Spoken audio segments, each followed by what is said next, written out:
चूरू जिले के दूसरे बड़े हॉस्पिटल राजकीय बगड़िया हॉस्पिटल में कोरोना हुआ कंट्रोल।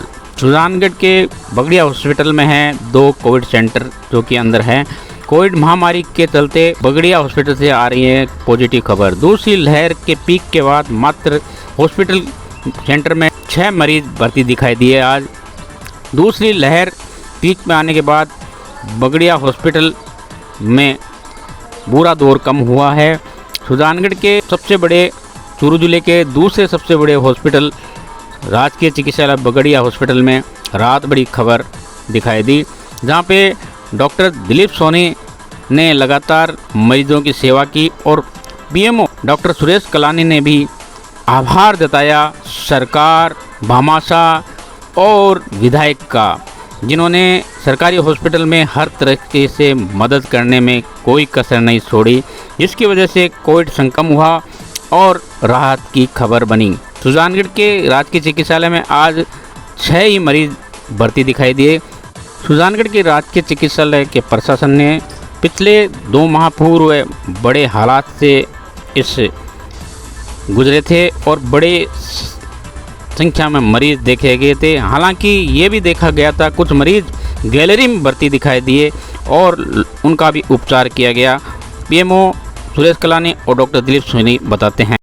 स्टाफ और प्रशासन का भी आभार जताया डॉक्टर्स ने। सर, कोरोना की दूसरी लहर काफ़ी खतरनाक साबित हुई थी, लेकिन आज बगड़िया अस्पताल में कोविड वार्ड और दूसरा वार्ड जो है करीब करीब बेड खाली पड़े। किस तरह से आपने ये मुकाबला किया, क्या संघर्ष रहा और इस समय क्या स्थिति? देखिए, जो कोरोना का संक्रमण है करीब 14-15 अप्रैल के आसपास से बढ़ना शुरू हुआ था और 20-22-24 अप्रैल आते आते ये अपने पीक पर पहुंच गया था। उस वक्त हमारे पास पेशेंटों की आपाधापी थी, बहुत ज़्यादा मरीज़ थे, हमें देखने में बहुत परेशानी हो रही थी। उनके साथ मरीजों को देखना, उन्हें भर्ती करना, उनका इलाज करना, उसमें काफ़ी समस्याएं आ रही थी। पूरा वार्ड भरा हुआ था। लेकिन 14 मई के बाद इस संक्रमण की दर में काफ़ी कमी आई है। मरीजों की संख्या में निरंतर कमी होती जा रही है और ख़ास करके जो मरीजों की सीवियरिटी है, जो गंभीरता है, वो काफ़ी हद तक कम हो गई है, जिसकी वजह से अब भर्ती होने वाले मरीजों की संख्या लगभग निम्न स्तर पर आ गई है। इसी की वजह से हमारे सारे वार्ड खाली पड़े हैं, क्योंकि लोग अब घर पर इलाज लेना ज़्यादा पसंद करते हैं। जिन भी मरीजों को कोरोना हो भी रहा है तो या तो उनमें बहुत माइल्ड सिम्टम आ रहे हैं या वो एसिम्टोमेटिक केस है जो घर पर इलाज लेना चाह रहे हैं। चली गई है, सावधानियां क्या रखने की जरूरत है, क्या सजेस्ट करेंगे? देखिए सर, आज तक की जो हमारी एपिडेमियोलॉजी है वो ये बताती है कि वायरल डिजीज़ में दूसरी के बाद एक तीसरी लहर भी आती है। जो बचे हुए लोग हैं या जिनको पहली लहर में संक्रमण हुआ, उनकी इम्यूनिटी अब कम हो जाएगी और वो दोबारा संक्रमित हो सकते हैं। तो ऐसे में हमें जो कोरोना बिहेवियर है कि मास्क पहनना है, सारे दिन में हाथ धोने हैं, अनावश्यक भीड़ भरी जगहों पे नहीं जाना है, ये सारी प्रिकॉशन अभी भी हमें लेके चलनी पड़ेगी और जितना जल्दी संभव हो उसके अपना टीकाकरण करवाएं, ताकि आपके अंदर इम्यूनिटी डेवलप हो और कम से कम अगर कोरोना का संक्रमण भी आपको यदि होता है तो वो गंभीर किस्म का ना हो। पीएमओ साहब, क्या कहना चाहेंगे जिस तरह से हॉस्पिटल प्रशासन ने पिछले कोरोना काल में जो कार्य किया? सबसे पहले तो मैं सुजानगढ़ के लिए अभी जो है पूरे वर्तमान स्थिति में कोविड से कुछ राहत मिली है। पिछले कुछ महीनों में, 2 महीनों में जो कोविड एक विकराल और गंभीर समस्या बनी हुई थी, आपात स्थिति बनी हुई थी, उसमें अब कुछ कम हुआ है। पहले हमारे वार्ड में 50 पेशेंट, 60 पेशेंट कोविड के एडमिट रहते थे। अब वो धीरे धीरे कम होते होते आज की तारीख में अब वो 4 से 6 पेशेंट बचे हैं। इसमें 2 पेशेंट ऑक्सीजन पे रह रहे हैं अभी, बाकी 4 पेशेंट विदाउट ऑक्सीजन पे है। बहुत राहत हो गई है, ओपीडी में भी बहुत राहत हुई है। ये जो सारा जो कोविड का जो है सारा जो कम हुआ है कोविड में, इसमें लॉकडाउन का असर है। रेगुलर वैक्सीनेशन हो रहा है, उसका भी फ़ायदा हुआ है।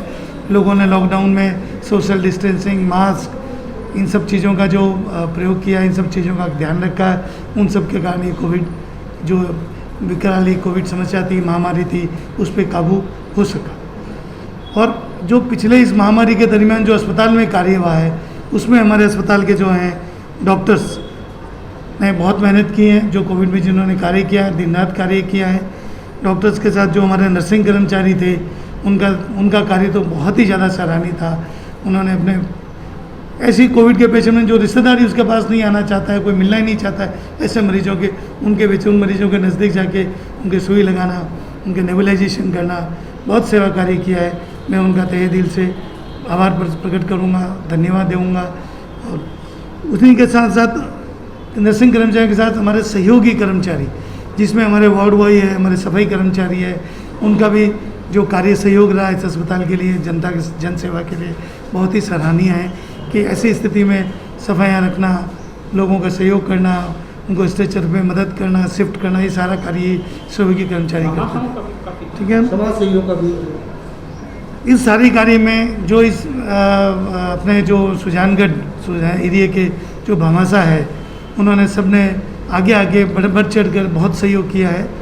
सभी लोगों का मैं दिल से आभार करूंगा, धन्यवाद दूंगा और उनसे उम्मीद करूंगा कि इसी तरह से आगे भी हमको सहयोग करते रहें। और जांचें भी जो पहले पॉजिटिव आते हैं अब कम हुए हैं। ये जो कोविड कंट्रोल का एक इंडिकेशन ये भी मिलता है अपने को तो पहले हमारे यहाँ 100, 70, 80, 100 कोविड पॉजिटिव पेशेंट आते थे, अब वो आ गए हैं इकाई के आंकड़े में आ गए 3, 4, 5, 8, 10, 12, इससे ज़्यादा नहीं आते पॉजिटिव। जब पॉजिटिव कम आते हैं तो जांचें भी कम होती हैं, क्योंकि उन पॉजिटिव के कॉन्टैक्ट कम होते हैं। जब पॉजिटिव ज़्यादा आता है तो उनके कॉन्टैक्ट ट्रेसिंग भी ज़्यादा होंगे, तो ज़्यादा होंगे। तो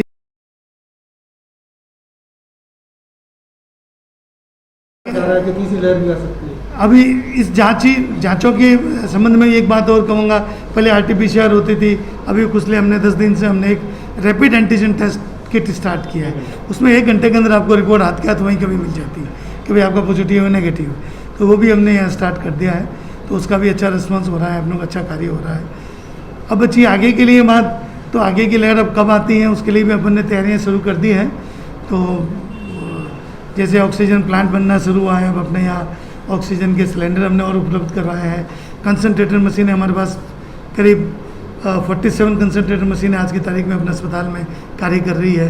तो ये सब आगे की तैयारियाँ हैं तीसरी लहर के लिए। का और जो प्रशासन और जो जनप्रतिनिधि उनका किस तरह से होगा इस कोविड कोरोना की आपात स्थिति में समाज सेवियों में भामाशाह ने बहुत सहयोग किया है।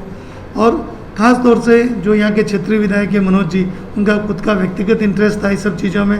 वो खुद व्यक्तिगत मॉनिटरिंग करते थे।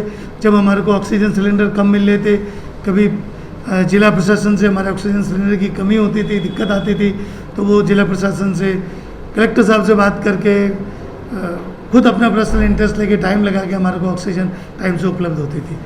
जो ऑक्सीजन कंसनट्रेटर जो हमारे अस्पताल में आज उपलब्ध है, उनमें भी उनका बड़ा सहयोग रहा है। इसमें 30 कंसनट्रेटर हमारे को जिला प्रशासन से मिले हैं, उच्च अधिकारियों से मिले हैं, उनमें भी सबसे बड़ा रोल उनका ही था। उन्होंने खूब अच्छे प्रयास किए, उनके प्रयासों से हमारे को एक बार 20, एक बार 10, 30 कंसनट्रेटर हमारे को गवर्नमेंट से आया है। कुछ 14 कंसनट्रेटर हमारे को जो है ऑक्सीजन की मशीनें हैं वो भामाशाह से आई है। उनमें भी उनका मोटिवेशन बहुत रहा है, भामाशाह से उन्होंने मिलना, उससे सहयोग करके हमारे को डोनेट कराना।